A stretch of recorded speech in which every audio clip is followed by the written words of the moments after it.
Fala galera, tudo bem com vocês? Bando de loucos por facas e ferramentas. Pessoal, esse é o nosso último vídeo, né? Terceiro e último vídeo sobre o tema aços para cutelaria, onde nós vamos abordar o assunto aços damasco, o emprego dos aços damasco na cutelaria. Ok, galera? Um assunto bastante interessante, um material muito diferente. Vamos tentar explicar aqui para vocês um pouquinho dessa arte, né, dessa joia que é o aço damasco. Espero que a gente consiga transmitir aí um bom conteúdo para vocês. Valeu? Bem, quem puder, desde já, inscreva-se no nosso canal, ative o sininho de notificações e se gostar do nosso vídeo, deixa um like que vai nos ajudar bastante. Valeu, pessoal? Vamos lá, galera. Vamos pro vídeo, então.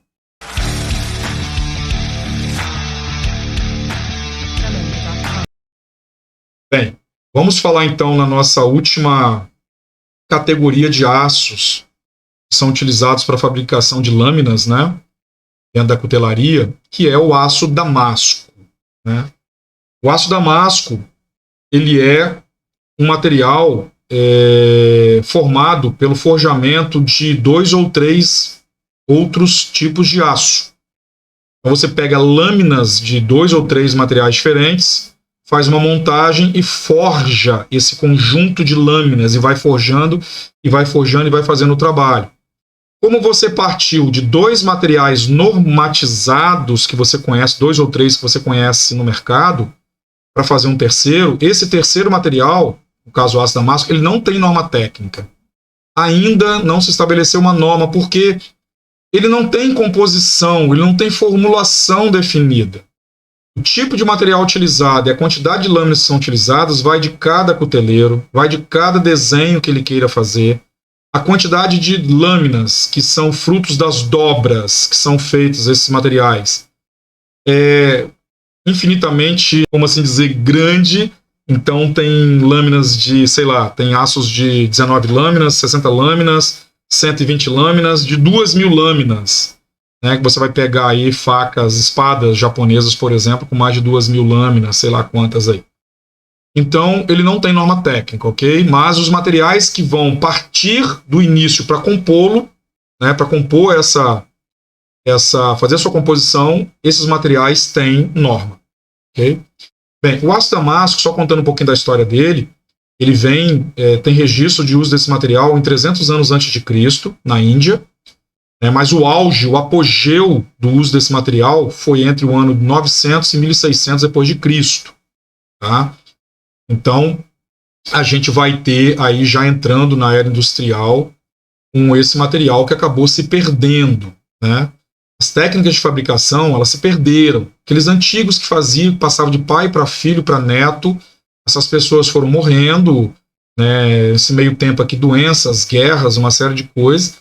Essas pessoas foram morrendo e por 3 séculos, basicamente, a indústria não conseguiu mais fazer, né, peças com esses materiais de qualidade. Se tentava, se fazia alguma coisa, mas nada que prestasse, nada que chegasse à qualidade das antigas peças que foram fabricadas pelos mestres que desenvolveram esse material. Né? E qual é a dificuldade? Quando você coloca várias lâminas e leva essas lâminas ao forno para aquecer, para você forjar, no interstício ali, na folga existente entre cada lâmina, com a entrada do calor e do oxigênio presente na atmosfera, ali se forma uma oxidação, né? A gente chama de carepa ou de ferrugem, né?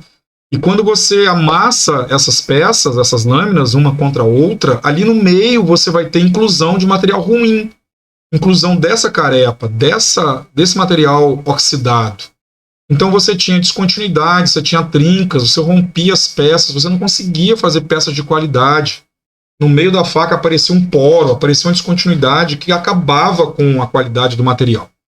Então não se conseguia, né? Por 3 séculos se perdeu esse segredo de fabricação. E somente em 1973, um cuteleiro americano chamado William Bill Moran, mais conhecido por Bill Moran, ele foi participar de um evento de cutelaria e ele apresentou algumas facas fabricadas por ele em aço damasco, de excelente qualidade. Ou seja, ele surpreendeu o mundo com essa novidade de que ele havia finalmente conseguido dominar o processo de criação do aço damasco novamente. A partir daí, né, esse material se tornou dos mais procurados no mundo, caindo aí no gosto dos amantes da cutelaria, e até hoje, né, as facas damasco são extremamente procuradas, com preço elevadíssimo, algumas com valores aí, já ouvi falar de cuteleiro brasileiro que foi para os Estados Unidos vender uma peça por $35 mil. Estamos falando hoje em R$150 mil. E uma peça tinha ouro, cravação de ouro no cabo, uma série de coisas, mas enfim. São joias realmente fabricadas por esses mestres da cutelaria que a gente tem no mundo todo. Bem, pessoal, eu entrei na internet e encontrei na fonte A Lenda da Espada de Damasco, História e Tecnologia, dos autores Christian Slaughter e Helio Goldstein. Eu encontrei essas duas fotos, figura 1 e figura 2. A figura 1, essa espada damasco persa, né, vindo da Pérsia, que é uma espada belíssima, que mostra justamente como as espadas de Damasco eram esguias, longas e esguias, ou seja, bem magras, né, de pouca largura, uma espada de excelente corte, que foi conhecida pelos ingleses na época das cruzadas. Conta-se a lenda que o rei Arthur, com aquela espada antiga que se manuseava com duas mãos, uma espada muito pesada, quis demonstrar para Saladino, que era o grande comandante das forças árabes, né, do Oriente Médio, e ele quis mostrar que a espada dele era muito boa, então ele deu um golpe, a espada dele fortíssima, contra uma peça metálica e quebrou essa peça metálica e a espada dele ficou intacta. Saladino pegou então a espada dele, desse formato, colocou um lenço sobre a espada, fez um movimento para cima com essa espada e o lenço se partiu ao meio. Então ele queria mostrar que não precisava de brutalidade, precisava de uma peça pesada para ser extremamente afiada, né, para cortar muito bem. E aqui embaixo na figura 2, eles chamam de águas do padrão damasco, ou damasceno, né, da lâmina em detalhe, ou seja, esse padrão damasceno, esse padrão do aço damasco, que mostra aqui nessa espada, ele tem como se fosse, né, um aspecto de águas, né, um aspecto de alguma coisa fluindo. Então, os historiadores, aí, os especialistas chamam isso de águas, entre aspas, né? Parece realmente um movimento de um líquido. Muito interessante, assim, fantástico a qualidade do material daquela época, né? E aqui a figura do William F. Moran Jr., ou Bill Moran, que começou a fazer facas ainda quando era menino, na década de 1930, né? Em 1973 apresentou as facas Damasco, que ele conseguiu fazer. Ele é considerado o pai do movimento American Bladesmith. Até hoje a gente tem a classificação Bladesmith para cuteleiros do mundo todo, que é um título muito almejado e perseguido pelos melhores cuteleiros do mundo. Tem um detalhe, né, nessa fusão entre as duas lâminas, né, que a gente chama que é uma fusão incipiente. Esse é o fenômeno que ocorre na junção entre dois ou mais materiais utilizados na obtenção do aço damasco. Quando eu comprimo isso no processo de forjamento, pela pressão e pela temperatura, os grãos desses materiais se fundem superficialmente. Então eu acabo entrando um material no outro, penetrando e se fundindo. Então ele se torna uma peça única. Esse é o princípio da fusão entre os materiais. E eles não vão se misturar totalmente. É só ali, a superfície de um com o outro se funde. Então você vai ter um aço carbono e um aço inox. Se você fizer a revelação, você vai vê-los nitidamente, mas um aderiu ao outro por esse processo da fusão incipiente. E o que o pessoal descobriu então? Para você evitar a formação dessa carepa entre as lâminas durante o aquecimento e forjamento dos aços damasco, você utiliza um produto chamado tetraborato de sódio, né, conhecido comercialmente como bórax. Né? Você joga esse material, ele é um pó, você joga esse material sobre o bloco quando ele está sendo aquecido, esse material vai se liquefazer e vai penetrar nas junções ali, no espaço existente entre uma chapa e outra. ele entrando ali, ele vai evitar a formação dessa carepa, desse óxido de ferro, né, que aparece quando você submete o aço a alta temperatura. Tá? Algumas pessoas também banham esse bloco no querosene antes de começar o aquecimento. Tá? Não vai se jogar querosene numa peça quente, você vai incendiar tudo. Vai provocar um incêndio lá na tua forjaria. Então, antes de você aquecer, você pega esse bloco que foi juntado, as lâminas, você mergulha no querosene e depois você leva para a forja. Ok, pessoal? Bem, e quando a gente termina a faca? Quando a gente termina a faca, você precisa fazer 2 tratamentos após o forjamento, tá? Você precisa fazer a revelação do damasco, ou seja, você submete essa faca a um banho de percloreto férrico. O percloreto férrico ele vai corroer a parte do aço carbono e vai manter intocável ali a parte do aço níquel, que eu vou falar mais à frente. Então você vai ter um baixo relevo no aço carbono e um alto relevo no aço ao níquel. Você vai fosfatizar essa peça depois com fosfato de manganês, vai torná-la toda preta, e depois você vai vir com uma lixinha, vai fazer um lixamento, e aí aquele alto relevo que era um aço níquel vai ficar com a cor de um aço inoxidável, por exemplo, e o que era aço carbono vai ficar preto. Essa é a revelação e o desenho que você consegue observar do aço damasco. Bem, e como que a gente obtém, né, o aço damasco? A gente parte de que aço? A gente parte aços de médio a alto carbono, ou seja, o 1070, 1095 até o 5160, que é um aço ligado. E você mistura essas lâminas com aço níquel de baixo teor em carbono, geralmente é o 15N20, ou na norma alemã, DIN 75, níquel 8, né, Ni8. Você faz camadas, então você bota assim, sei lá, uma camada de aço carbono, uma camada de inox, uma camada de aço níquel, uma camada de aço carbono, uma camada de aço níquel, ou dependendo do desenho, 3 camadas de aço carbono, uma camada ou 2 de aço níquel. Então essa é a formulação que o cuteleiro vai fazer, né, para levar isso na prensa e tornar isso, no final das contas, uma lâmina. E por que se usa muito o aço de alto conteúdo de níquel, de alto teor de níquel, que é o 15N20 ou o DIN 75 níquel 8? Por que se usa muito ele? Porque ele tem elevada tenacidade, ele tem uma microestrutura muito homogênea, tá? Com nível de inclusões muito baixo, ou seja, ele não tem defeitos. É um aço extremamente puro, se assim olharmos, microscopicamente falando, né? Ele dá uma excelente resistência ao impacto e à fadiga, então lâminas que fletem muito para um lado e para o outro, elas tendem a fadigar, elas vão trincar e quebrar. Esse material dá uma resistência muito grande ao impacto e à fadiga. Ele dá um acabamento de superfície muito brilhante, de excelente qualidade. Então, quando eu passo a lixa, depois da revelação e da fosfatização, quando eu passo a lixa, ele vai dar uma superfície brilhante naquelas linhas claras, linhas na cor de inox que você vê na faca damasco. Ele não vai apresentar falhas para concentrar tensões, né, que podem partir de um ponto para quebrar a faca por fadiga.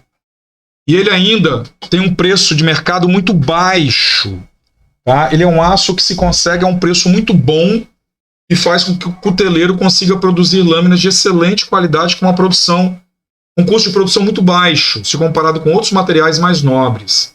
Então ele é o aço perfeito para você usar na formulação com aço carbono, na formulação do aço damasco.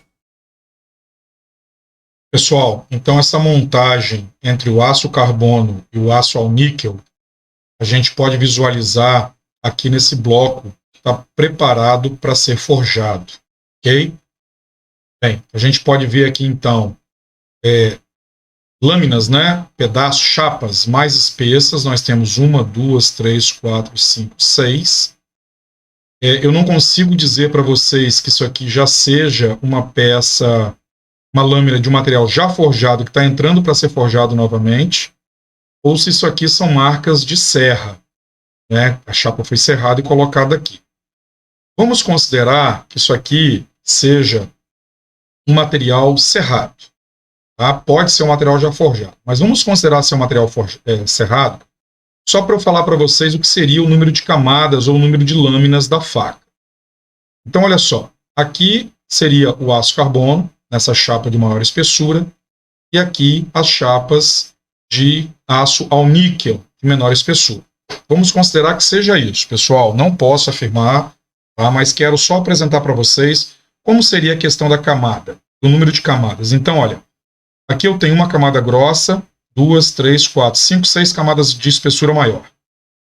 E aqui eu tenho uma montagem com 2 lâminas, aqui com 3 lâminas, aqui com 2 lâminas, aqui com 3 lâminas, aqui com 2 lâminas. Então eu tenho 2, 5, 7, 10, 12. Mais 6 chapas, 18. Ok, pessoal? Então, se eu vier aqui, o cuteleiro pegar esse bloco, forjá-lo, ele vai se tornar longo.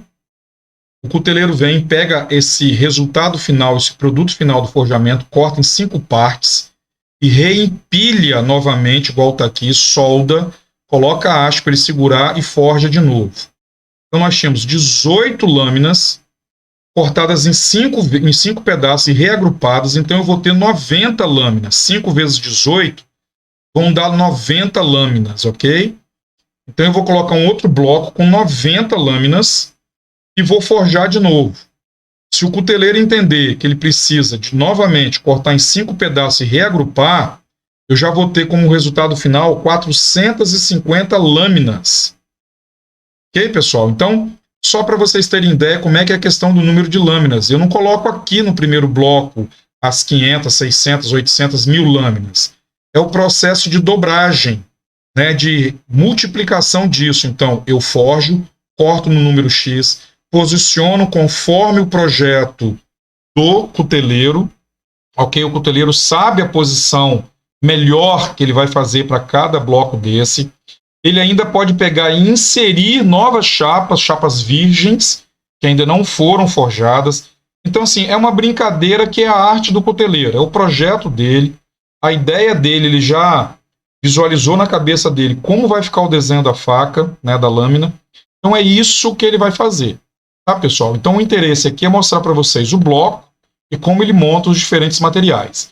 Eu tenho para mim, sinceramente, que isso aqui é sim uma chapa já forjada, porque ele está colocando inclinado para a esquerda, aqui descendo para a direita, aqui descendo para a esquerda, aqui descendo para a esquerda, aqui descendo para a direita, aqui descendo para a esquerda. Então, me parece que isso já é um material forjado, que ele já está misturando com outros materiais forjados. Porque essas lâminas também aqui, ó, elas têm um aspecto diferente de uma lâmina simplesmente cortada na serra. Mas, enfim, vamos considerar que isso aqui ainda não foi forjado, que são materiais virgens, que eu estou montando um bloco. A ideia é mostrar para vocês como eu coloco diferentes materiais num bloco para levar para o forjamento. E aqui do lado, já é um bloco que foi forjado, um resultado final do forjamento. Ele foi revelado, inclusive, porque ele está sendo vendido no mercado para um cuteleiro comprá-lo e fazer uma faca, uma lâmina para faca, facão, punhal, o que for, canivete, o que for, tá? Uma lâmina de cutelaria. Então, pessoal, vejam aqui que me parece ser um desenho leather, porque tem as escadinhas, tá? Eu não sou especialista em padrões Damasco, mas me parece ser um desenho em leather, tá? E aqui vocês estão vendo a face da lâmina e aqui a aresta lateral desse bloco, aonde, desculpa, eu falei a face é onde o cara vai aproveitar para fazer a lâmina, né? E aqui a aresta lateral desse bloco. Então vocês conseguem ver a profundidade desse trabalho aqui até o final. Então esse desenho ele se repete na outra face. Tá? Ele vai se repetir em função dessa continuidade do movimento, do material que foi forjado aqui nesses blocos. Tá, pessoal? Então, tá vendo? Isso aqui é o resultado final de um bloco desse que foi montado com o projeto do cuteleiro para formar esse desenho em leather, esse padrão em leather. Esses blocos eles são vendidos no mercado para cuteleiros que não dominam a arte do forjamento aqui de blocos de materiais em damasco. Então, o cuteleiro já compra um bloco desse pronto e faz a faca dele, o punhal, o canivete, enfim, faz a peça dele lá. Ele vai assinar como um cuteleiro, né, que fez a peça, mas ele não poderia assinar como sendo o cara que forjou o bloco, porque ele comprou esse bloco no mercado. Hoje em dia, a gente encontra esses blocos feitos por cuteleiros nacionais, sim, mas a sua grande maioria é importado. Muito bloco vem do Paquistão, vem da Índia, vem da China, da Turquia e outros lugares aí da Ásia e do Oriente Médio que dominam muito a arte do Damasco. Então fica muito barato eles fazerem esse material lá e mandar para a gente aqui, porque um serviço desse aqui não é barato. É muito moroso, muito demorado, muito custoso, enfim, isso aqui realmente fica muito caro. Esse bloco aqui, na internet, que eu peguei a foto, ele estava na faixa de 300 e poucos reais, não chegava a 380 reais. Tá? Então, um cuteleiro vai comprar isso e vai fazer a sua lâmina para montar lá na sua peça. Ok, galera? Vamos em frente, então. Pessoal, vamos ver aqui, dar uma verificada em 6 padrões de Damasco, do desenho do Damasco, que eu trouxe para apresentar para vocês.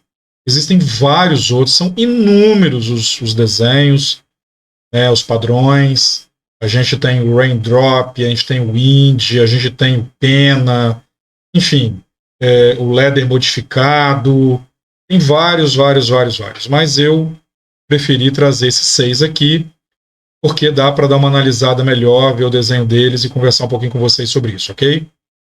Primeiro padrão aleatório. Por que aleatório? Ele é um padrão que ele não se repete ao longo da lâmina. O desenho ele é feito de qualquer maneira. Ao bel prazer lá do cuteleiro que dobrou as chapas do jeito que ele quis, fez o forjamento no estilo dele e saiu esse padrão bem aleatório. Tá? Aqui nós temos o padrão turco, que é um desenho bem refinado. Notem que os desenhos, o padrão, o desenho, ele avança ao longo da lâmina, mantendo o mesmo formato, a mesma padronização, a mesma simetria. Okay? Então, esse é o padrão turco. O padrão W fantasma. Tem o padrão W e tem o W fantasma. Esse é o W fantasma. O movimento ele se dá dessa forma, em simetria também ao longo da lâmina. E o desenho, ele se apresenta igual aquela imagem que tem do fantasminha com a boca aberta, bem caída. Aparece só um tecido com os 2 olhos e a boca bem aberta. É como se fosse isso. Então dá a entender que ele é o W fantasma. Esse é o mosaico, um desenho também belíssimo, que também apresenta simetria. Esse é igual a esse, que é igual a esse. Então, ao longo da lâmina, o cuteleiro vai dando, com a arte dele, vai dando a continuidade do desenho ao longo da lâmina. Bem simétrico também. O mosaico é muito bonito, muito bonito. O padrão pluma, como se fosse uma pluma mesmo de avestruz, dessas aves que tem uma pena bem refinada. Então, o eixo central, dá o aspecto do eixo central, com as linhas vindo para a direita e para a esquerda, numa simetria perfeita. O desenho ele se mantém bem simétrico, bem homogêneo ao longo da lâmina. Okay? E esse é o padrão Leather, um pouquinho diferente do padrão W, o padrão Leather. Você vai vendo aqui como se fossem uns degrauzinhos, umas escadinhas, o Leather é a escada. Então, ele também se mantém homogêneo e simétrico ao longo de toda a lâmina. Essas fotos aqui, elas servem também para a gente ver um outro detalhe. Quando o cuteleiro mantém, porque essas facas são forjadas, todas elas em padrão Damasco são forjadas, quando o cuteleiro mantém, resolve manter o botão integral. Essa aqui a gente não tem o botão integral, essa aqui também não. Essa não dá para saber, só que é um pedaço aqui da foto, um pedaço da lâmina. Mas o cuteleiro mantendo o botão integral aqui nessa região, aqui também, ele acaba revelando o desenho da faca, E o desenho vai aparecer também no botão, porque ele faz parte dessa lâmina, Ela foi forjada aqui, ele forjou o botão, faz parte do mesmo desenho. Algumas facas onde a espiga ficar à mostra, o cabo ficar à mostra porque você usou talas laterais, o cuteleiro de repente pode manter também na parte superior e na parte inferior, nessa área aqui que vai ficar exposta, ele também pode manter de repente a revelação para mostrar o trabalho do Damasco dele. Mas quando a espiga ela fica embutida no cabo, não dá para saber. Esse aqui é um cabo que com certeza está mostrando o material na parte superior e na parte inferior, porque ele é um cabo com talas, Tá aqui o pino que faz a junção das talas de um lado e de outro. Ok, pessoal? Então, esse desenho do botão integral mostrando a revelação é muito interessante. Então, o cuteleiro, né, ele vai colocar a faca do início ao final dentro da solução que vai fazer a revelação. E o que é essa revelação? Vamos aproveitar aqui na foto do padrão aleatório para falar para vocês. Quando a faca é forjada, então ela é dada um determinado desenho que o cuteleiro busca, né, no projeto dele. Para fazer a revelação e mostrar esse desenho, o cuteleiro vai mergulhar essa lâmina toda dentro do percloreto férrico. O que o percloreto férrico vai fazer? Ele vai agredir, ele vai corroer a parte da lâmina que é em aço carbono. Seja o 1075, 1095, 5160, o que for o aço carbono, ele vai corroer. E esse aço carbono vai se mostrar nesse aspecto negro aqui, ok? Então, essa área negra aqui é o aço carbono que foi corroído pelo percloreto férrico.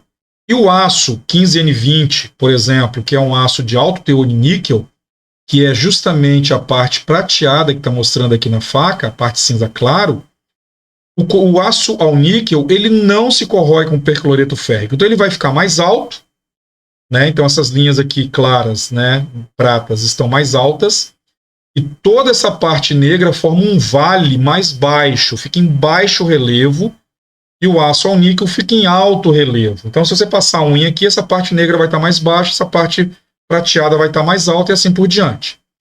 Aí o cuteleiro leva essa faca para o fosfato de manganês para fazer a fosfatização da lâmina. Também vai fazer lá o tratamento. Essa lâmina vai ficar totalmente escurecida. Feito o tratamento, ele vai limpar essa lâmina e ele vem com uma lixa, 1500, 2000, o que for, e ele vai fazendo um lixamento bem suave em cima dessa lâmina. E essas linhas do aço ao níquel, elas vão perdendo esse banho da fosfatização que elas receberam e elas vão se mostrando, porque elas vão ficando prateadas, vão ficando brilhosas, vão ficando como se fosse um aço inoxidável. A área de baixo relevo, a lixa não alcança, pessoal. Então, a lixa vai revelar quem? Vai revelar as linhas que estão encostando nela. Então, são justamente as linhas do aço ao níquel, né, que vão ficar brilhosas após esse lixamento. E os vales negros vão ficar com a fosfatização que eles receberam, né, esses vales negros, e essa fosfatização ela não será alcançada, essa região não será alcançada pela lixa. Então, pessoal, esse é o lindo trabalho do Damasco. Primeiro, a escolha do projeto pelo cuteleiro, o forjamento, né, a formação da silhueta da lâmina. Depois ele vai para o percloreto férrico, faz essa revelação, vai para o fosfato de manganês e faz a fosfatização, e depois ele vai para o lixamento e faz finalmente, né, a revelação final do desenho Damasco. Então, qualquer desenho desse que vocês estão vendo, os pontos cinzas escuro ou negros e os pontos cinza claro, é a diferença entre o que era aço carbono e o que era o aço de alto níquel. Beleza, pessoal? E aí, quais são as vantagens do aço Damasco frente aos demais aços utilizados na cutelaria? Tem alguma vantagem? É bom, não é bom? Então, primeira coisa do aço Damasco é a questão da estética, né? A beleza dos padrões, do desenho do aço Damasco é que encanta as pessoas, né? Os amantes da cutelaria mundial. Coisa que, assim, é um desenho mais bonito do que o outro, tá? Então, ele fica muito bonito. A durabilidade do fio de corte.